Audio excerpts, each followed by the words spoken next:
Africa Land Policy Center is extremely excited to be organizing this year's Conference on Land Policy in Africa. The conference has allowed us to fill a gap that we identified in the context of land policy development and implementation. Every year, what we try to do is we come up with a theme that is aligned to the Africa Union theme.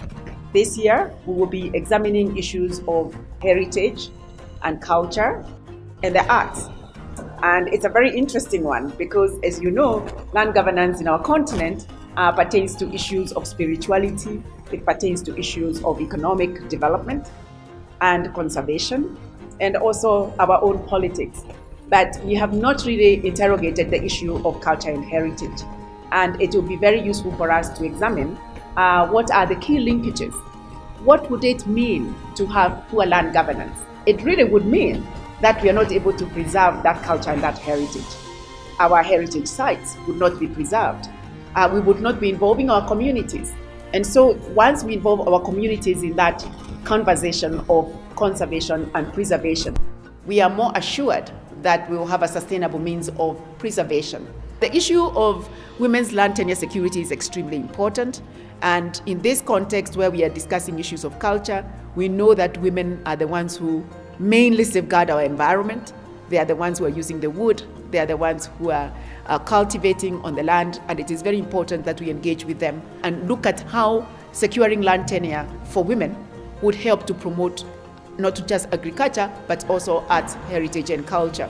And so the AU Agenda on Land is especially focused on the issue of women's land rights.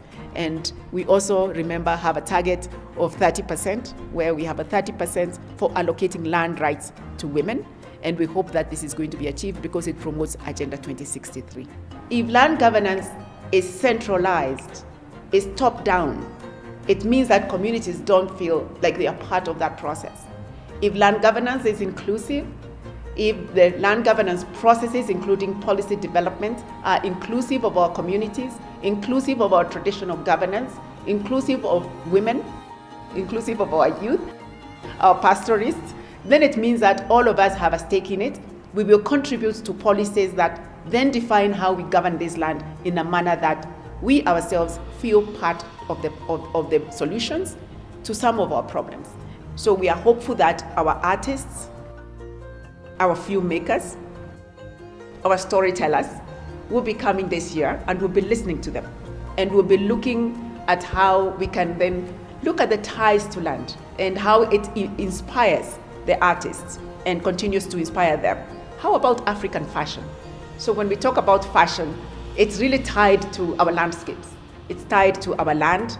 It's tied to the cloth. If you look at the mud cloth, you look at the kente cloth, you look at others, the designs on the land, north, south, throughout the continent. So we are quite excited that we can use this as a basis for prosperity and development, but the basis of it is good land governance. I would want to welcome everybody to the conference and enjoy yourselves. It's going to be a conference like no other. Thank you.